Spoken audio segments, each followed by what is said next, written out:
이번 소식은 요거예요. 80억 원에 팔린 압구정 현대아파트 탈탈 털어봤더니 결론은? 결론 났습니다. 실거래가 띄우기 세력이 있었다.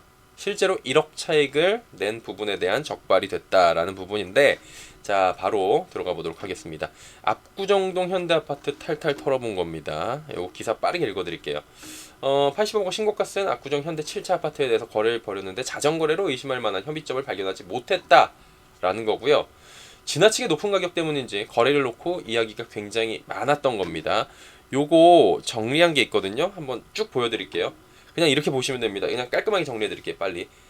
80억이 80평이었어요. 그러니까 평당 1억 원에 팔려가지고 굉장히 논란도 있었고 가격 상승률이 너무 과한 거 아니냐 이런 얘기들이 나왔습니다.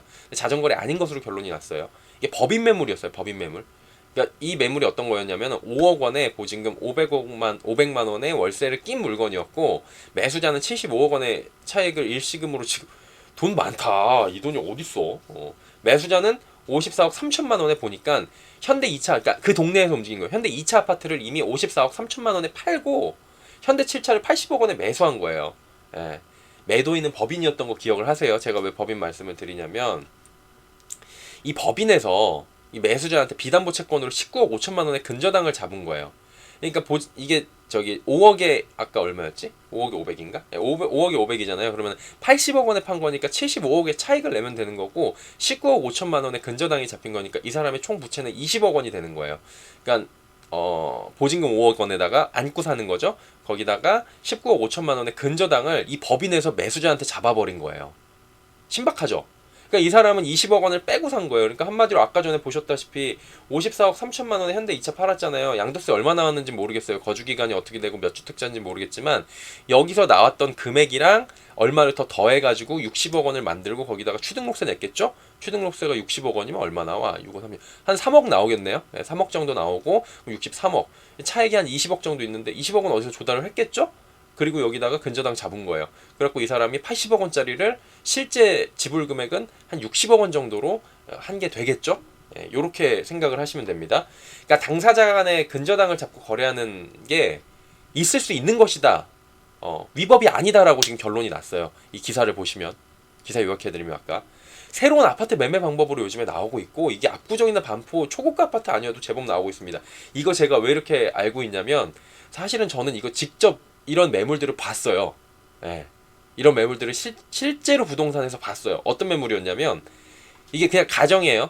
15억 원이 넘어가면은 그러니까 시세 기준으로 15억 원이 넘어가면 대출이 안 나와요. 그러니까 15억 원 시세짜리를 14억 9천에 팔겠어요라고 해도 대출이 안 나옵니다. 가보시면. 예. 1원도 안 나와요. 그러니까 대출을 받고 싶은데 돈이 안 나오니까 모자라서 못 사는 경우 있잖아요. 근데 20억짜리 아파트 사고 싶은 사람이 있다고 쳐요. 근데 이 사람이 돈은 16억 원 가지고 있어요. 지금 14억에 팔았고 다른 걸 2억이 현찰로 있었어. 근데 4억이 모자라잖아요. 여기다 4억에다가 20억에다가 0. 그냥 46인데 합치면은 그냥 한 1억이라고 쳐요. 부대 비용 다 합쳐서. 그러면은 21억이 필요하잖아요. 이 집을 매수하는 데는 지금 16억이 있고 그러면은 5억 원이 지금 차액이 있는 거예요. 그러니까 5억 원을 집에다 근저당 잘구서 명의를 넘겨주는 거예요. 그러니까 매도자가 이 집에다가 자기 집에다가 근저당 걸면서 매수자한테 넘기는 거예요. 그리고 얼마 뒤까지 갚으세요라고 공증을 받거나 뭐 변호사 다 씁니다. 이거 법무사 쓰고 다 절차가 있어요. 그렇게 한다고 합니다. 압구정 현대아파트도 4월 거래 매물이었어요. 해당 매물이 법인 매물이라고 말씀을 드렸는데 이게 세율이 얼마나 다른지는 모르겠는데 법인하고 개인하고 지금 많이 비슷해졌죠. 법인한테도 뭐 세율 고세율 물리죠. 통상적으로 일반 매물로 가정을 했을 때 양도세 중과 퍼센트가 올해 6월부터 달라졌잖아요. 다주택자들은 양도세 중과가 더 많이 됐었어요. 더 많이 돼요. 지금 10%씩 더 늘어났죠. 가산됐죠.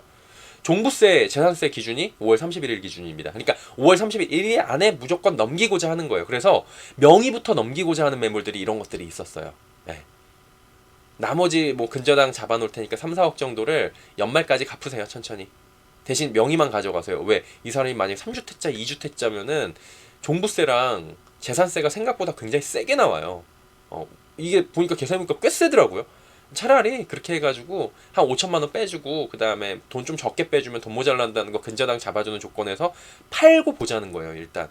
그리고 뭐 이 집에다가 근저당을 잡아놨으니까 문제 생겨도 그냥 근저당이 집에 대한 거니까 크게 문제 없다. 왜냐면 그 은행이 융자 잡아주는 거랑 똑같이 한 거잖아요. 왜 이게 담보 있고 잡은 거니까 그렇게 된 거예요. 이런 일들이 실제로 있다고 합니다. 그래갖고 이렇게 기사에서도 얘기해요. 고가 아파트 중심으로 근저당 설정해서 사금융 형태의 매매가 확산되고 있다. 기사에도 분명히 이렇게 이거 기사 그대로 옮겨온 거예요. 고가 아파트의 금융권 대출 원천 차단하는 규제가 시행되니까 시장이 이를 우회하는 방식으로 규제를 무력화시킨 거예요. 그러니까 법 테두리 벗어나는 방법을 찾아낸 거고 옥죄면 옥죄일수록 빠져나가는 방법이 발전하고 있다는 겁니다. 얼마 전에 제가 말씀드린 거 있잖아요. 평택 쪽에 공시지가 1억 원 미만 아파트에 막 몰려갖고 1억 300 하던 게 2억 1천만 원으로 올랐다고. 그러니까 공시지가가 1억 원 미만은 이게 규제가 안 들어가니까 그쪽으로 간 거예요.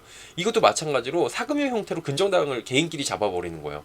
이런 일이 발생을 하고 있다라는 거예요. 자, 다시 기사로 넘어와서 그렇다면 이건 무슨 얘기냐? 실거래가 띄우기로 1억 원 차익을 냈다. 남양주, 청주, 창원 등에서 12곳. 근데 적발 건수가 너무 적긴 해요. 의심 사례 조금만 읽어드릴게요. 먼저 실거래가 띄우기가 적발이 실제로 됐다라는 부분인 거고 국토교통부는 이거 적발을 기획조사를 하고 있었고 실제로 사례를 찾아낸 겁니다. 작년 1월부터 12월까지 71만여 건 전수조사했는데 2,420건에 대해서 적발을 했고요. 세 가지 모두 과태료 처분 대상이다. 뭐 이런 얘기들이 나와 있습니다. 조건 대상 뭐 쭉 나와 있고 실제 중요한 건 있느냐 없느냐에 대한 궁금증이셨던 것 같아요. 그럼 이거 한번 보세요. 어떻게 한 거냐면 심플하게 이런 거예요. 2억 원짜리 아파트가 있어요. 이거 공인중개사분이 한 얘가 지금 나와 있는데 가장 쉽게 설명이 되더라고요. 2억 원짜리 아파트가 있는데 이거를 내 아들한테 2억 4천에 매도하는 거예요. 4천만 원 20% 뻥튀기 시켜갖고 그 다음에 실거래 신고를 해요. 그리고 실거래 해제 신고를 해요. 그래서 이거 거래 없던 걸로 만들어요. 그러면 얼핏 보기에는 이거 실거래가 신고가 돼 있으니까 됐던 거니까 2억 4천이 된 거예요. 그리고 이걸 자기 딸한테 다시 3억 원에 매도해요. 그리고 다시 해제해요. 시세는 3억 원이 됐죠. 그리고 그 해제 직전 시세라면서 그러니까 시세 해제하는 부분 있잖아요. 여기 요 시점 즈음에 해가지고 제3자한테 3억 원에 보세요. 시세가 3억 원이에요. 이거 싸게 나왔으니까 한 뭐 1,000만 원 빼준다 그랬겠죠? 넘기는 거예요. 3자한테 2억 원짜리 집이 3억 원으로 순식간에 둔갑합니다. 피해는 마지막에 매수한 실거래자죠. 항상 선량한 시민이 피해를 봐요. 이런 부분에 대해서는 항상 이런 식으로 굉장히 마음 아픈 게 항상 우리가 피해를 본다. 저도 선량한 시민이다 라는 겁니다. 이렇게 올릴게요. 이거 언더분들은 뭐 댓글 보니까 그러더라고요. 야 이거 열몇 건 가지고 시세 조작 되겠어? 라고 하는데 첫 번째 잘못한 거에 대해서는 그리고 의혹에 대해서 단 한 점이라도 나오게 되면 이거는 진짜로 심각한 거예요. 법을 어긴 거고 범죄 행위고 이거에 대해서는 일벌백계 해야 되고 처벌을 강화시켜야 됩니다. 이 정도 처벌로 안 되고 이게 신고가 허위 신고 후에 해제 방식이거든요. 사기입니다. 사기. 기망이고 나타난 게 그리고 전 개인적으로 굉장히 빙산의 일각이지 않을까라는 생각도 해요. 열몇 건이 나왔다고 하는데 열몇 건이 아니라 이게 훨씬 많을 것 같은데 그래서 이걸로 시세 조작이 되겠어가 아니라 그러니까 고가 단지는 조금 더 어려울 수 있겠죠. 위험성도 있고 근데 저가 단지들 위주로 해갖고 이렇게 해갖고 최근에 펌핑을 시킨 단지가 있지 않을까라는 합리적인 의심을 한 번쯤 해봐요. 저도 집값이 쉽게 잡히지 않는다. 정부 정책이 잘못됐다라고 말씀을 드렸지만 이것도 잘못된 거잖아요. 이렇게 하는 것도. 그리고 이거에 대해서도 지금 더 확실하게 잡아가지고 법도 강화시키고 진짜 잘못한 건 잘못했다라고 이렇게 얘기를 할 수 있도록 만들어줘야 될 것 같습니다.